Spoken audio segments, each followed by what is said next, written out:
Bonjour à tous. Dans la précédente vidéo, je vous ai laissé sachant utiliser les variables, c'est-à-dire l'élément que vous allez pouvoir utiliser à outrance.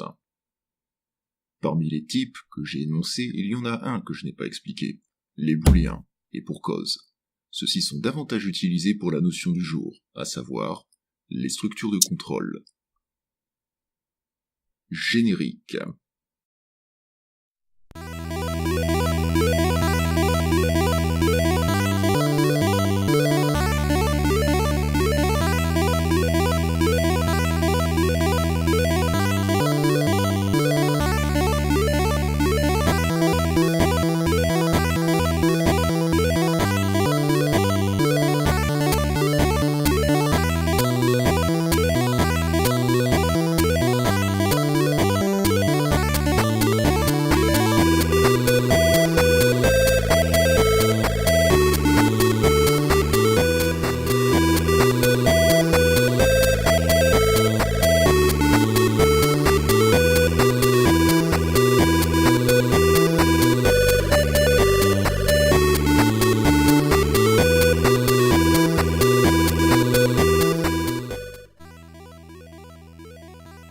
Comme toujours, et comme il y a énormément de choses à dire, voici le timecode si vous souhaitez passer directement aux manipulations. Je laisse le temps. Bien, c'est parti. Pour commencer, il s'agit d'une structure algorithmique, donc vous la retrouverez dans tous les langages informatiques.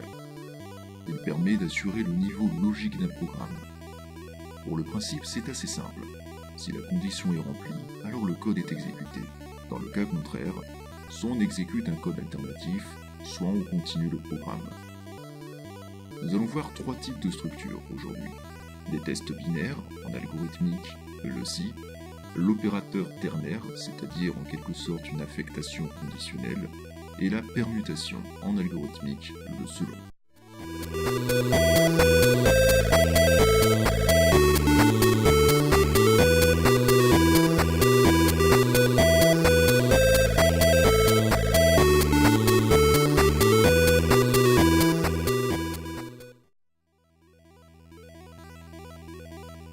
Nous allons voir les manipulations les plus basiques. Pour commencer, nous allons prendre une variable de test qui vaudra 1. Pour pouvoir faire une condition, on utilise le mot-clé if, et entre parenthèses, on va mettre notre condition, qui va forcément retourner une valeur booléenne, donc qui vaut vrai ou faux. Voyons. Donc, si la variable $de vaut 1 est égale à 1, alors nous allons afficher test vrai. Sinon, on va afficher test faux. Donc echo test faux.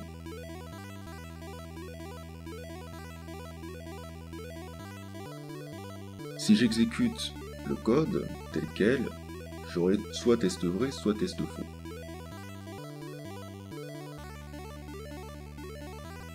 Exécutons. Le test est vrai, oui, puisque 1 est égal à 1, donc le test se vérifie. Donc maintenant, si je remplace la valeur de cette variable par autre chose, un 3 par exemple, je recharge la page, et le test est faux. Oui, puisque 3 n'est pas égal à 1. Évidemment, on peut faire toutes les conditions qu'on veut et on peut tester tous les comparatifs. Par exemple, on peut avoir le supérieur à 1. Donc je remplace 2 fois égal par supérieur. Et 3 est supérieur à 1. Donc le test est vrai. On peut tester le inférieur à. 3 n'est pas inférieur à 1, donc le test est faux.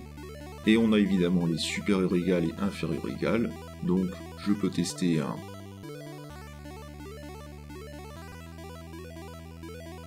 $de test inférieur égal à 1. Donc je vais modifier $de test, parce que sinon ça ne changera rien, lui affecter la valeur 1. si je recharge la page, le test devient vrai. Oui, puisque 1 est bien inférieur ou égal à 1. Le test, on va mettre un 0, pour montrer. Ce qui ne changera rien, évidemment, puisque 0 est inférieur ou égal à 1. Et si je mets à 2, 2 n'est pas inférieur ou égal à 1, donc le test est faux. Voilà pour toutes les manipulations qu'on peut avoir. Donc, juste retenez que ce qu'il y a entre les parenthèses doit forcément valoir vrai ou faux. Voyons plus en détail nos booléens. J'avais déjà expliqué. Les booléens est un type de variable qui retourne soit vrai, soit faux. Alors, reprenons un dollar de test avec la valeur false. If dollar de test 2 fois égal false, je vais afficher le test est vérifié. Voilà, on va se contenter de ces 4 ou 5 lignes pour expliquer tous les principes du booléen et plus en détail les principes des conditions de manière étendue, puisque les conditions sont des booléens. Donc là, on constate que le test est vérifié. Oui, puisque false vaut false. False est égal à false. Je peux aussi écrire point d'exclamation dollar de false et expliquer en fait que le point d'exclamation symbolise le nom en PHP et dans plusieurs autres langages d'ailleurs. Donc là, je vais réécrire le test est vérifié, point d'exclamation. Alors maintenant, testons avec la valeur vraie, la valeur true. Alors avec la valeur vraie, on a plusieurs façons. On peut soit écrire différent de false, puisque j'ai décidé d'utiliser le nom, ça me fait plaisir. Donc là, dans les petites manipulations, on va peut-être un petit changement quand même, parce que sinon ça sert à rien. Donc on va écrire le test est vérifié avec un différent de, donc point d'exclamation égal. Je rappelle, le point d'exclamation c'est non, donc non égal, ça fait différent. Donc là ça marche, puisque vrai est bien différent de false. Je peux aussi écrire égal égal, alors pour le coup égal égal true. Petite modification du texte avec 2 fois égal, sinon ça ne sert à rien. Donc là, le test se vérifie toujours, true est égal à true, et je peux aussi écrire dollar de test, tout court. J'ai précisé que ce qu'il y avait entre les parenthèses était un booléen. Dollar de test étant lui-même un booléen, il retourne forcément la valeur vraie, le test se vérifie. Si je modifie pour ajouter dollar de test égale false, il affichera rien. Alors attendez, on va modifier, ajouter un else, echo KO, comme ça au moins on verra institut.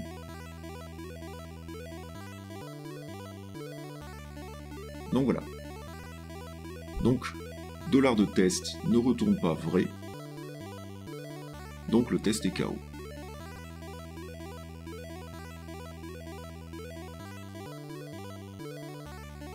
Ça, ce sera l'équivalent de, retenez, dollar de test égal true.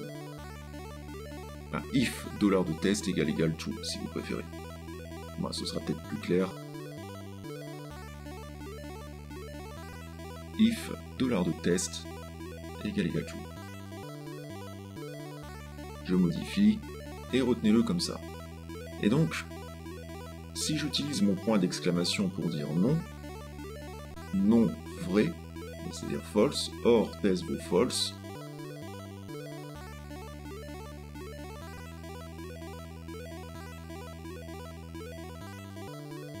le test est vérifié. Et donc l'affirmation faux par faux, ça s'annule, on appelle ça l'algèbre de Boole, d'où les booléens. Voilà pour les manipulations de base.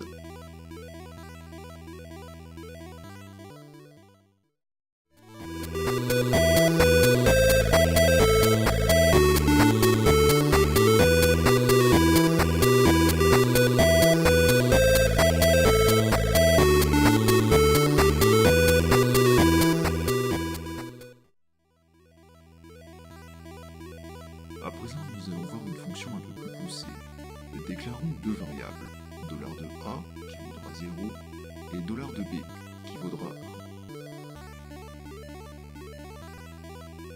1. Très bien. Donc nous allons prendre un exemple plus concret dans ce cas. Déclarons une variable $de S qui correspondra soit à f minuscule pour une femme ou une fille ou un m minuscule pour un homme. Une variable $de NES pour stocker l'année de naissance de l'utilisateur et une variable $de Y qui correspond à l'année du jour. Entre parenthèses, la fonction date permet de retourner des informations sur la date du jour, donc pour avoir le jour, le mois, l'année, l'heure, etc.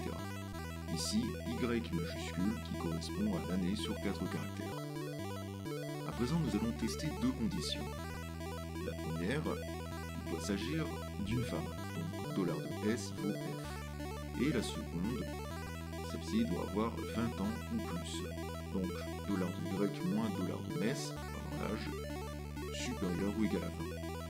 Pour tester deux conditions complémentaires, vrai l'une et l'autre, on utilise le symbole double esperluette, deux fois le et commercial. Si les deux conditions sont remplies, on affichera bonjour madame. Oui, je suis de la vieille école, donc passé un certain âge, je dis bonjour madame. Sinon, nous enchaînons directement sur notre condition, donc un else if, en un seul mot, et s'il s'agit d'une femme, donc moins de 20 ans forcément, alors on affichera bonjour mademoiselle. Je suis toujours de la vieille école. Sinon, dans tous les autres cas, on affichera bonjour monsieur. Donc là, si je l'exécute, il m'affichera bonjour madame. Oui, elle a bien plus de 20 ans. Si je tente de changer l'année de naissance, peut-être 2007 par exemple, il m'affichera bonjour mademoiselle. Et si je modifie la variable $de S pour un H par exemple, il m'affichera bonjour monsieur. Petit problème. J'avais précisé que $de S devait valoir soit F pour les femmes, pour madame, pour mademoiselle, et M pour monsieur. Or là, si je tente de saisir n'importe quel caractère du moment qu'il ne s'agit pas d'un F, il m'affichera bonjour monsieur. Il faut donc que je teste la variable pour savoir si le caractère saisi correspond soit à un F ou soit à un M minuscule. Donc pour ce faire, on va utiliser le symbole double pipe, donc Alt GR6. Soit $de S vaut F, ou soit il vaut M. Alors, si $de S vaut F, ou si $de S vaut M, alors exécutez nos conditions. Sinon, on affichera « Vous n'avez pas compris l'exercice ».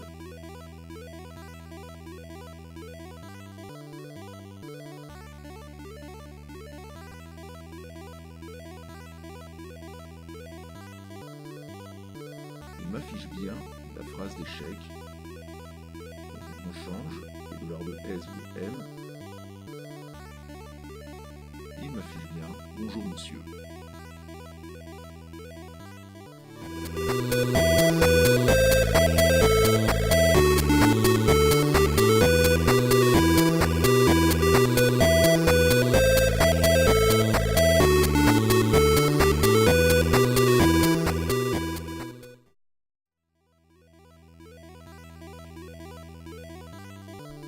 Bien, nous allons voir une dernière manipulation.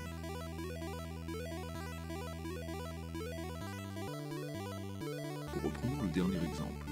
À présent, nous allons tester 4 valeurs de $de S. Si $de S est un F majuscule,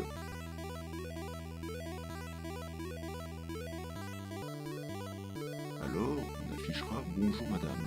Sinon, je rappelle else if en un seul mot,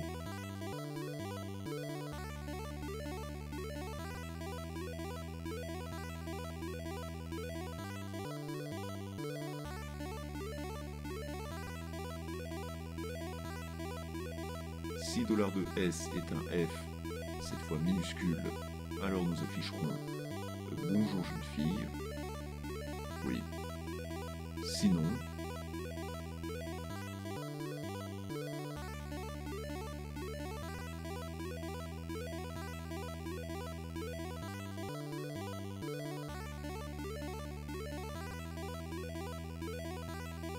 si $2S est un M majuscule, alors on affichera bonjour monsieur.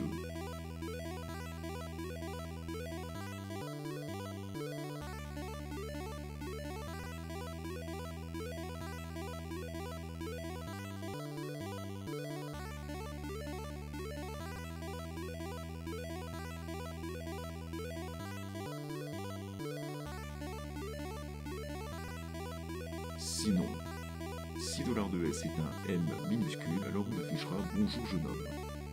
Ben oui.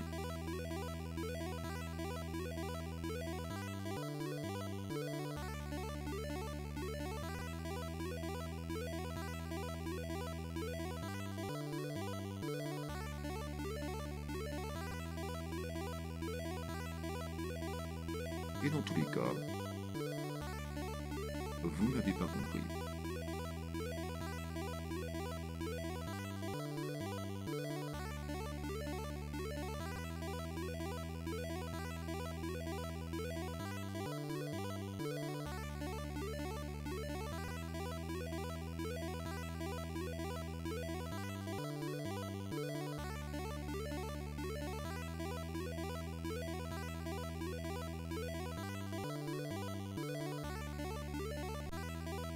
Donc là, si j'exécute, il m'affichera bien un bonjour jeune fille. Je teste avec le F majuscule, j'obtiens bien bonjour madame.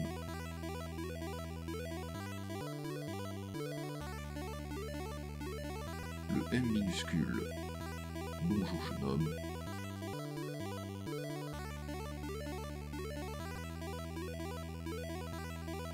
Le M majuscule, bonjour monsieur. Et si je mets n'importe quel caractère, comme un E, il m'affichera bien « Vous n'avez pas compris ». Il existe une structure qui permet de tester toutes les valeurs possibles d'une variable et d'appliquer un traitement, comme on vient de le faire à l'instant. Le selon. Pour faire simple, selon la valeur que prend la variable, alors on exécute le code pour chaque cas. En PHP, et dans d'autres langages, on utilise le mot-clé switch, permuté dans la langue de Shakespeare.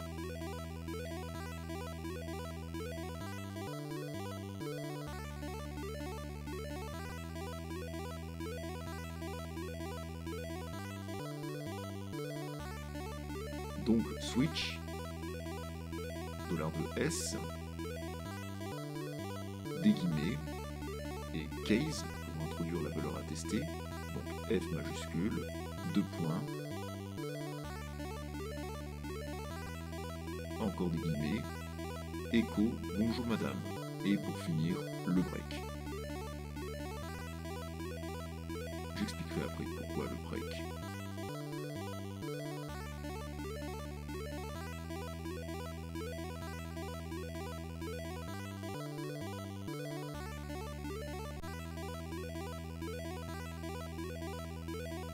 Donc, nous allons copier cette portion de code et la répéter 3 fois, puisqu'il y a 3 autres valeurs à tester. Donc le F minuscule, et écho bonjour jeune fille,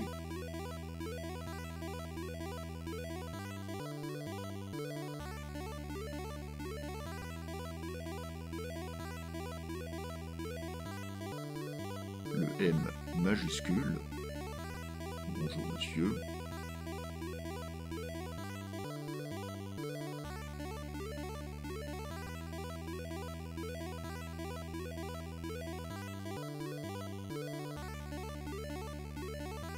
le M minuscule, bonjour jeune homme,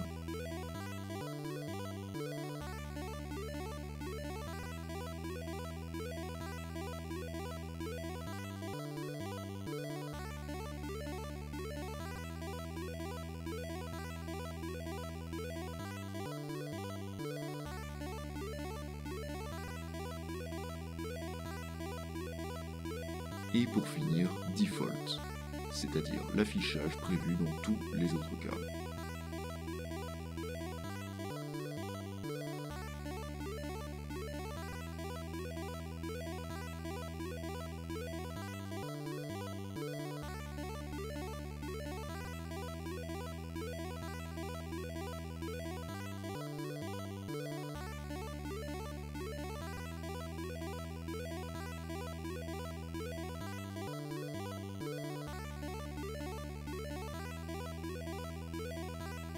on teste avec toutes les valeurs possibles. Donc là, je suis sur le E et il m'affiche bien « Vous n'avez pas compris ».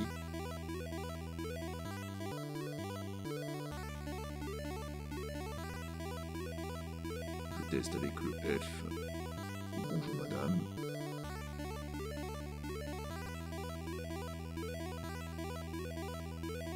Le F minuscule. Bonjour jeune fille. Le M majuscule. Bonjour monsieur. Et pour finir le M minuscule. Bonjour jeune homme. Bien.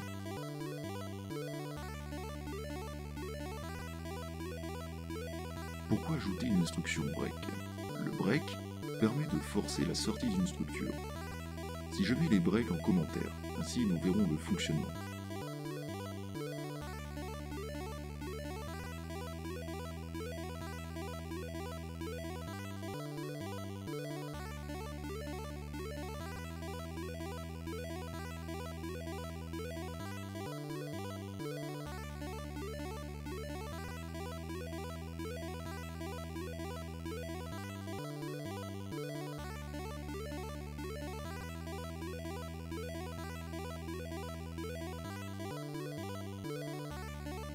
Donc là, vous pouvez constater qu'il a affiché tous les cas à partir du M minuscule.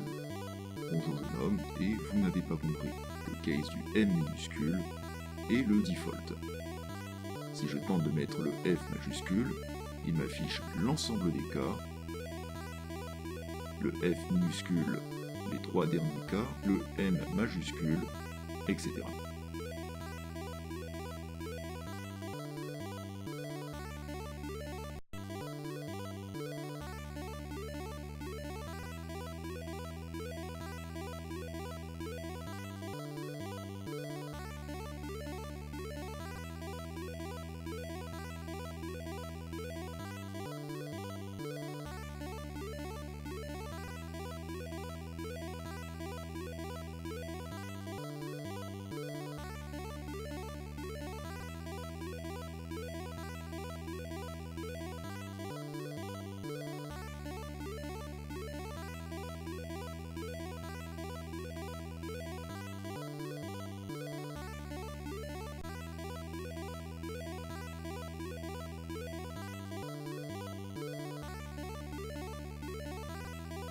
Si je remets le break au hasard sur le M majuscule, et je teste avec un F majuscule, on constate qu'il affiche tous les cas jusqu'au M minuscule.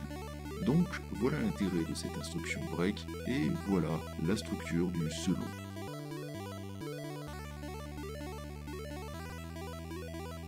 Encore une fois, j'espère que ce tutoriel vous a été utile. La prochaine fois, nous étudierons une autre structure algorithmique, les boucles. En attendant, n'hésitez pas à laisser un commentaire ou à liker la vidéo, ce qui fait toujours plaisir. Bon, sachez que si vous le souhaitez, vous pouvez me retrouver sur Twitter, @Cordeli. Pour l'heure, see you online, sur le web et ailleurs. Générique.